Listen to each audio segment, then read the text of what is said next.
Okay, so I came back tonight, I looked at what I did yesterday for the Warrior of Light, and I was very honest with myself and said that really I wasn't happy with it and that I truly felt that I could do a lot better. So I've pretty much gotten rid of what we originally had and started again from the groundwork.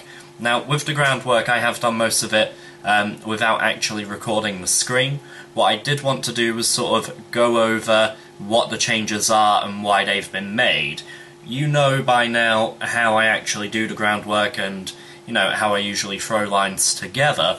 Let's actually take a look at something just a step after so we can, you know, have a look in at specific points and we can see where those changes are.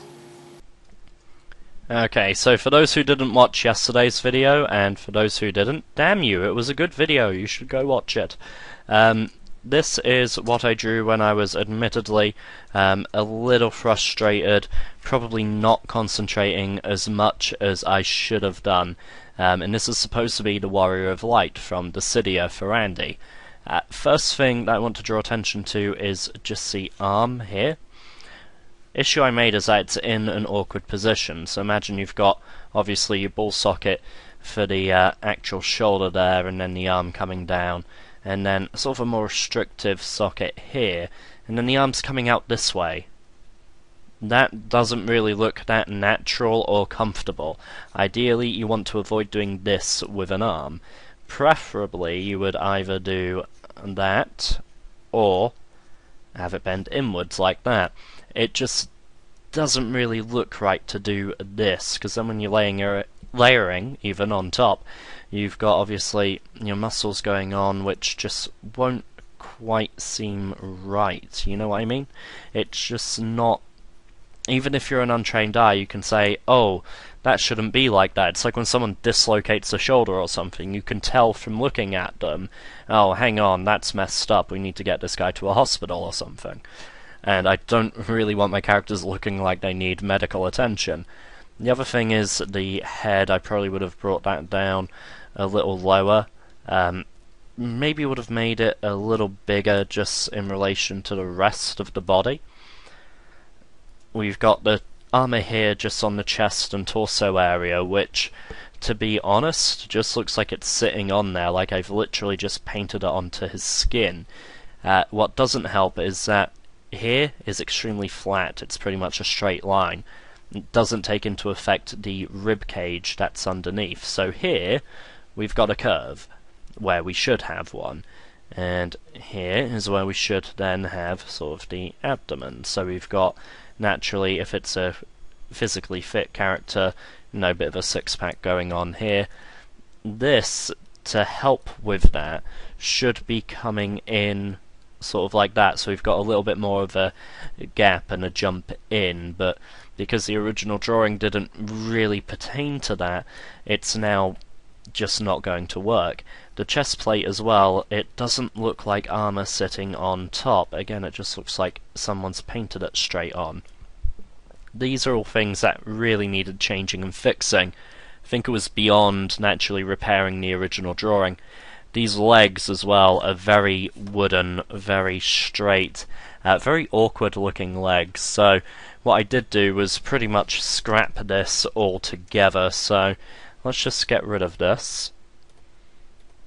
And let's introduce what we now have, which is this version. Straight away you can see that really it is a whole lot better. So let's take a look, see why this looks better. First of all, you've got the arm, which is now in a much better position, looks a lot more natural and comfortable, and isn't causing several errors and won't make anyone cringe when they look at it. It also means that now he's holding the sword in a different way.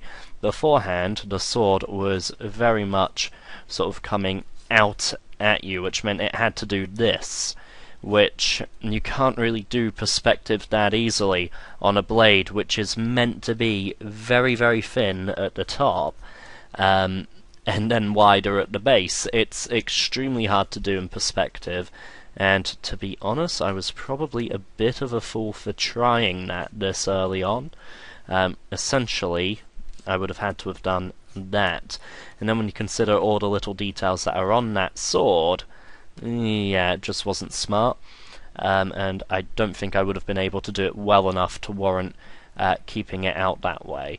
So instead, we've got it just going out on the side. So now, where we were looking at the edge of the blade before, up here, we're now looking at the side of the blade there, which is a lot easier to draw, half the time looks a lot nicer, and yeah, it just makes sense to do at this point in time.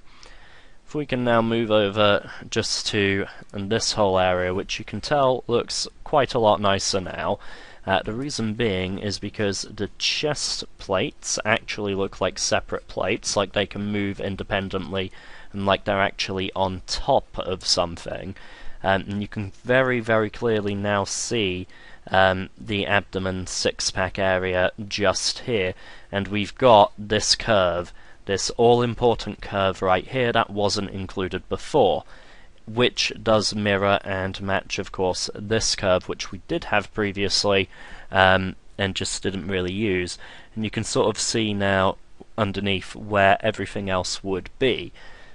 Now it looks like he's wearing it, now it looks like a suit of armour as opposed to just some clothes, so that's all fine there. The head is now tilting up, so if we look at his eye line, he is looking up towards the distance, towards the future, towards the next battle, towards some kind of promise. It looks a lot more hopeful now than it did before, and he looks a lot more stern, a lot more serious, a lot more confident, and a lot more like he knows what he's doing and he's going to get stuff sorted. The other thing that you have done this time around, well, I have done, I should say, is actually make the hair flow with the wind, and this is actually affecting several elements in the drawing, and it just gives the idea that he's actually standing in an environment. Now, this thing that goes around his neck, I completely forgot about the first time, but even that is sort of very stiff at the bottom, but then quite loose at the top. So where it's loose at the top, it's sort of bowing to the wind and then going over. The shield is something I'm extremely grateful for. I was making a mess of this hip area, and it's something I do tend to make a mess of quite a lot. This big, bulky shield allows me to just plonk this thing on top, and I get to hide all that, which is kind of cheeky, but it works with the overall pose, so yeah, I guess I got away with that.